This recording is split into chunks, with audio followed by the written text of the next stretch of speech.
Yeah. Thank you. Just before I start, I'd like to introduce my valet. He's going to help me here. It's my son, Danny Braunstein.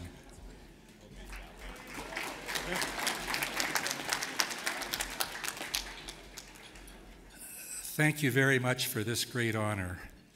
On behalf of my teammates and I, we are humbled and grateful to be inducted into the Manitoba Sports Hall of Fame.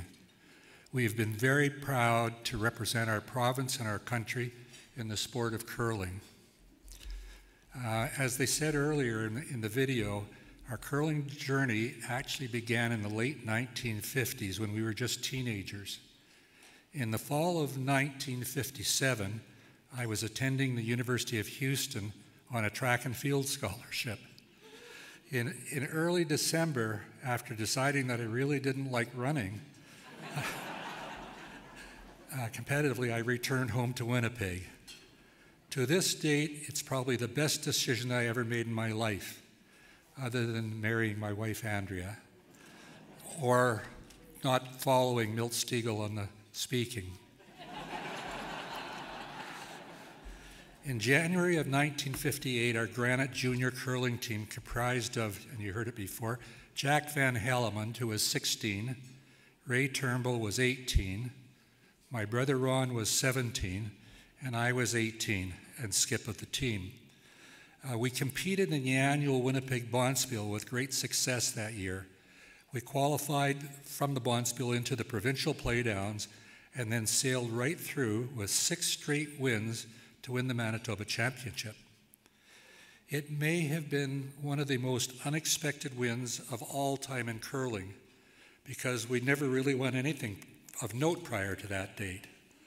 To this day, we are still the youngest team ever to compete in the Brier. That record has stood for an amazing 65 years.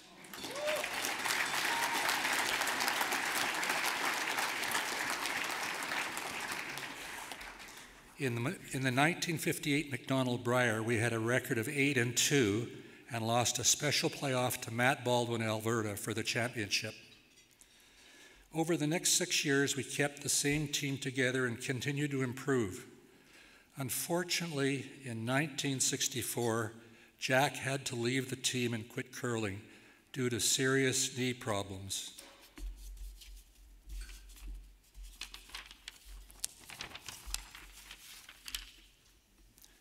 After Jack retired, we recruited Don Duguid to play third as he'd sort of expressed an interest in playing with us. Of course, we jumped at the chance. With Ray and Ron, who were a top-notch front end, and Donnie at third, our team really came together. We started the season like a house on fire and continued to play extremely well throughout the year. Our team was very compatible and really enjoyed playing together. We were rated the #1 team in Manitoba for the 1965 provincial playdowns, and went on to defeat Bruce Hudson in the Manitoba finals, as you saw in the short film part that we saw. We carried on at the 1965 Brier in Saskatoon and won 9 out of 10 games to win the Canadian Championship, our real lifelong dream for all of us.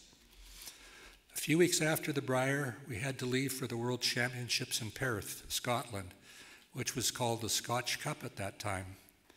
Unfortunately, as you heard, my brother Ron had to buy out as he was in the middle of his medical exams.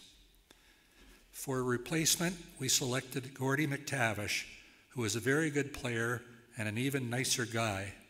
And frankly, we couldn't find anyone with a better name to take to Scotland with us.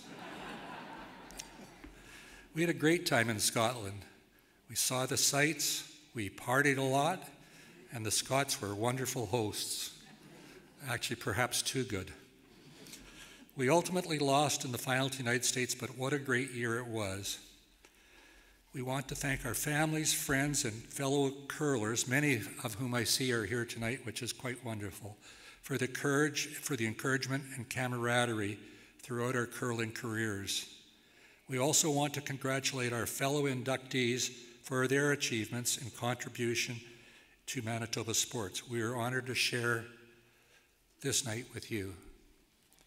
On behalf of the 1965 team, I would like to thank a couple of friends, Jerry Boland and Dr. Jan Brown, for preparing our team application for the selection committee.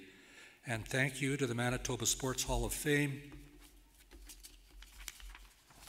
for bestowing upon us this great honor.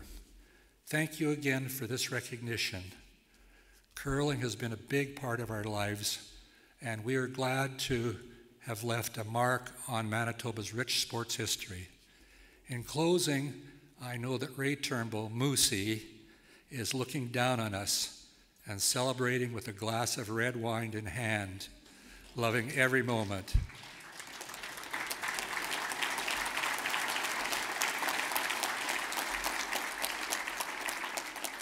But yelling, "Come on, hurry it up, Skipper." Thank you very much.